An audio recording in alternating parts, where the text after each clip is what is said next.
जंगल का न्याय, एकता और बुद्धिमानी की सीख। बहुत समय पहले एक विशाल और हरा भरा जंगल था, जहां हर तरह के जीव जंतु खुशी से रहते थे। जंगल की हरियाली, नदी की कलकल ध्वनि और पक्षियों की चहचहाहट इसे और भी सुंदर बनाती थी। इस जंगल में एक बहादुर और न्यायप्रिय शेर राजा था, जिसका नाम सिंहराज था।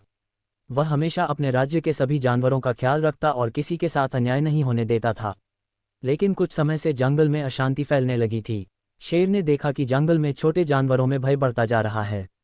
हिरण, खरगोश और बंदर अक्सर डर से कांपते रहते थे। पक्षी भी चिंतित थे और अपने घोंसलों से बाहर निकलने में डरते थे। ये देखकर शेर ने एक सभा बुलाई और सभी जानवरों से पूछा, तुम सब इतने डरे हुए क्यों हो? क्या जंगल में कोई नई परेशानी है? हाथी ने धीरे से कहा, महाराज, पिछले कुछ दिनों से भेड़ियों का एक झुंड जंगल में आ गया है। वे छोटे जानवरों को मारकर खा रहे हैं और जंगल में अशांति फैला रहे हैं। हम उनसे बहुत डरते हैं।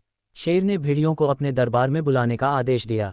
जब भेड़ियों का मुखिया आया तो शेर ने उससे पूछा, तुम हमारे जंगल में क्यों आए हो और यहाँ के निर्दोष जानवरों को क्यों मार रहे हो? भेड़िया हंसते हुए बोला, महाराज, हम भी इस जंगल के जीव हैं। शिकार करना हमारा स्वभाव है और हम सिर्फ अपने भोजन के लिए ऐसा करते हैं। ये जंगल सभी के लिए है, तो हम यहाँ क्यों न रहें? शेर ने सोचा कि भेड़ियों को जंगल से बाहर निकालना आसान नहीं होगा। उसने कहा, अगर तुम इसी जंगल में रहना चाहते हो तो नियमों का पालन करना होगा। किसी निर्दोष जानवर को नुकसान नहीं पहुंचाओगे। भेड़िया चुपचाप सिर हिलाकर चला गया, लेकिन उसकी नीयत कुछ और थी। जंगल में एक चालाक लोमड़ी भी रहती थी, जो हमेशा अपनी चालाकी से दूसरों को धोखा देती थी।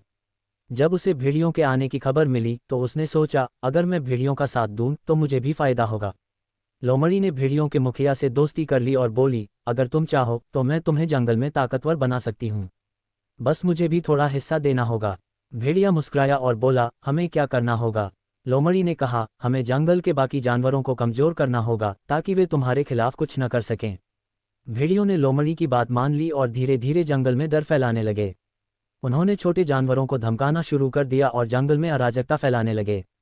अब जंगल में कोई सुरक्षित महसूस नहीं कर रहा था। खरगोशों को उनके बिलों से निकाल दिया गया, हिरणों को खाने के लिए मजबूर किया जाने लगा और बंदरों के फल भी छीन लिए गए। जंगल की शांति धीरे धीरे खत्म होने लगी।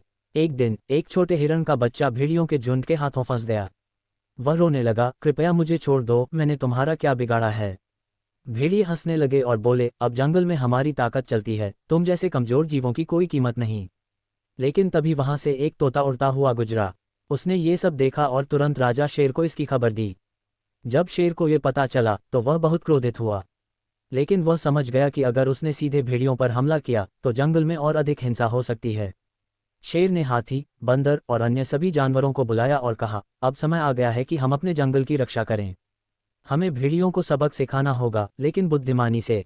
बंदर ने पूछा, महाराज, हम छोटे जानवर भेड़ियों से कैसे लड़ सकते हैं? शेर मुस्कुराया और बोला, हम एकजुट रहेंगे और यही हमारी सबसे बड़ी ताकत होगी। अगले दिन जंगल के सभी जानवरों ने मिलकर योजना बनाई। हाथियों ने जंगल के संकरे रास्तों को अपने बड़े शरीर से घेर लिया ताकि भेड़िए भाग न सकें। बंदरों ने ऊंचे पेड़ों पर जाकर बड़े बड़े फल इकट्ठा कर लिए ताकि वे भेड़ियों पर गिरा सकें। हिरणों और खरगोशों ने अपने तेज पैरों का इस्तेमाल किया और भेड़ियों को गुमराह करने के लिए इधर उधर दौड़ने लगे। तोतों और अन्य पक्षियों ने ऊपर से नजर रखी और शेर को हर स्थिति की खबर देते रहे। जब भेड़ियों ने देखा कि पूरा जंगल उनके खिलाफ खड़ा हो गया है तो वे डर गए। उन्होंने भागने की कोशिश की, लेकिन हाथियों ने उन्हें जाने नहीं दिया। शेर गरजा और बोला, तुमने जंगल की शांति भंग की है। अब या तो यहाँ के नियमों का पालन करो या फिर इस जंगल से चले जाओ। भेड़ियों के पास कोई और चारा नहीं था। उन्होंने जंगल छोड़ दिया और वापस कभी नहीं लौटे। जब शेर को पता चला कि इस पूरे षड्यंत्र के पीछे लोमड़ी का भी हाथ था तो उसने उसे बुलाया और कहा, तुमने अपने ही जंगलवासियों को धोखा दिया है, अब तुम्हें इसकी सजा मिलेगी। शेर ने लोमड़ी को जंगल से निकाल दिया और उसे हमेशा के लिए भगा दिया। भेड़ियों और लोमड़ी के चले जाने के बाद जंगल में फिर से शांति आ गई। जानवर फिर से खुश रहने लगे और जंगल अपनी पुरानी सुंदरता में लौट आया। हाथी, बंदर, हिरण और तोते सबने मिलकर जश्न मनाया।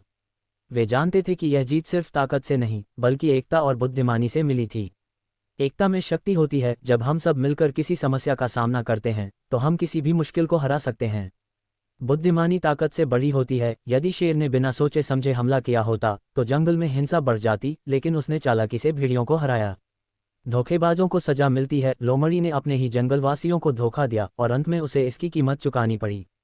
इस प्रकार जंगल में फिर से खुशहाली लौट आई। सभी जानवर समझ गए कि मिलकर रहने में ही असली शक्ति होती है, और अगर वे आपस में लड़ेंगे तो बाहरी ताकतें उन्हें आसानी से हरा सकती हैं। क्या हम भी अपने जीवन में यही सीख अपना सकते हैं? अगर आपको ये कहानी पसंद आए तो कृपया लाइक करें और हमारे चैनल को सब्सक्राइब करना न भूलें। आपकी प्रतिक्रिया हमारे लिए बहुत महत्वपूर्ण है।